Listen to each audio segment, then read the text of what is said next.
The VIRTUS Data Centres is the UK's fastest growing data centre company and is pioneering next generation data centres that support AI and cloud computing, expanding in Europe where digital infrastructure continues to grow.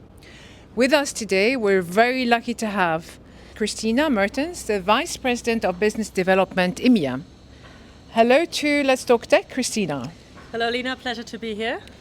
You are leading with the positioning of VIRTUS as a pan-European data center, and you're leading the expansion. Can you tell us about your expansion approach and your growth strategy? VIRTUS, we are a operator, a developer, right? And as you said rightly, our roots are in the UK. However, we are now tackling and growing really, really fast in Europe. And for us, basically, that's also how myself and my team got brought into, because we're really looking at all of the different countries. We're looking at the European map and making that strategic decision. Where shall we go next? Where shall we grow? We have a very ambitious growth plan. Our investors are asking us, we want to be in multiple countries, but we also don't want to be having those little villages, those little data centers and be in every single country. Like in the UK, we want to have an impact in where we are, so we want to go into a country and go in big. For example, one of our first strategic decision was to go into Germany, not Frankfurt, which of course it's a no-brainer to go into a tier 1 market like Frankfurt, but we chose Berlin-Brandenburg area, and we're going in there with 300 megawatts of capacity. So we're going in there really, really big. And that's the one thing that what we want to do is, like in the UK, every country that we go into, have an impact, be one of the top players, and also have an impact as VIRTUS in the local communities, in the country, in the regions themselves. Normally, from what I hear within the industry, is they wait for demand until they start to supply data center. I understand you're doing quite the opposite. You're kind of building to hope. So can you talk us through this unusual strategy of yours? This is VIRTUS's DNA. We're very bold. The one thing that VIRTUS really, really invests in is the people.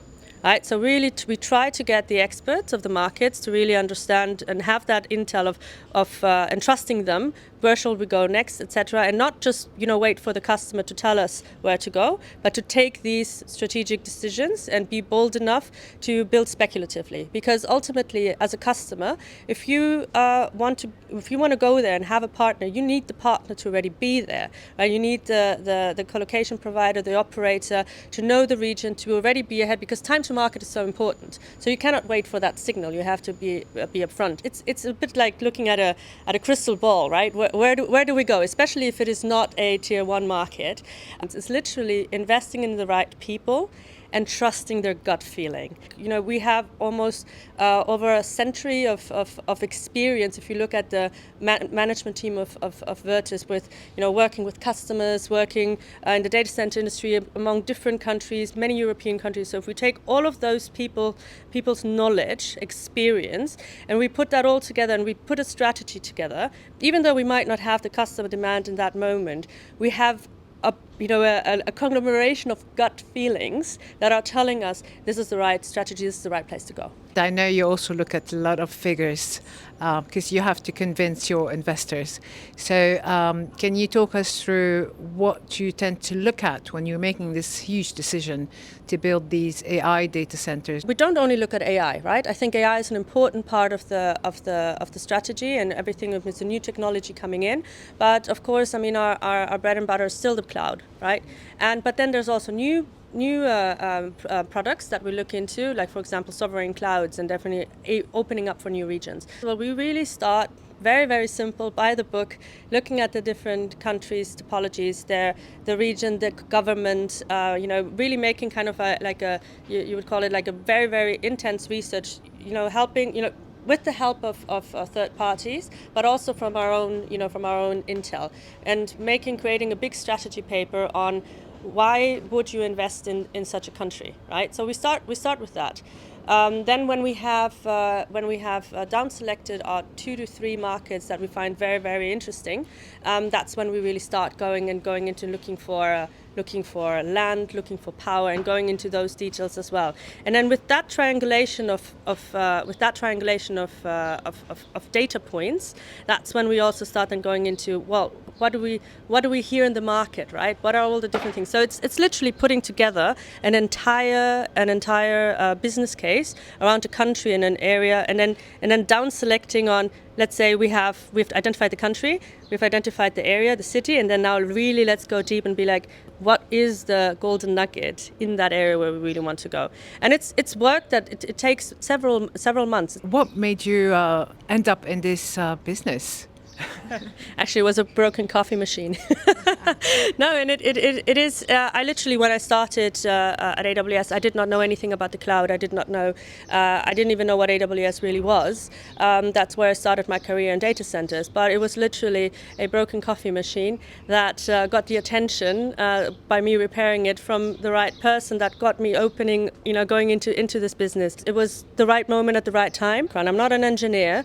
I studied finance. I'm an artist, actually, right? So still paint today, and I very, very quickly fell in love with this industry, being the middle person between operators, business development of a customer, and colocation providers, getting to know the different angles of it and the complexity of this market, but also the growth, and that's really what really inspired me. I was always very bold. I was very had this strategic mind, and even though I don't have that classic background, I got accepted in the market very quickly, also as a woman, right? Because when I started in Europe, I was one of the only ones, in this industry. From let's say, you start from a hyperscale perspective, working in Europe. I'm very glad to see that there are more and more women coming. I can just tell anybody who's still thinking what to do. The data center industry is so interesting. There's so many opportunities. I would really, really love to see also more women come and take this part, because it's not engineering or real estate. There's so much more that you can do. We need that mindset, that different view in this still very male-dominated industry. Hey, thank you so much, Christina, especially that everybody's been talking about succession issues to do with the industry. It's an aging industry and in desperate need to have younger generations stepping in. That was Let's Talk Tech Greece special from the Athenian Riviera.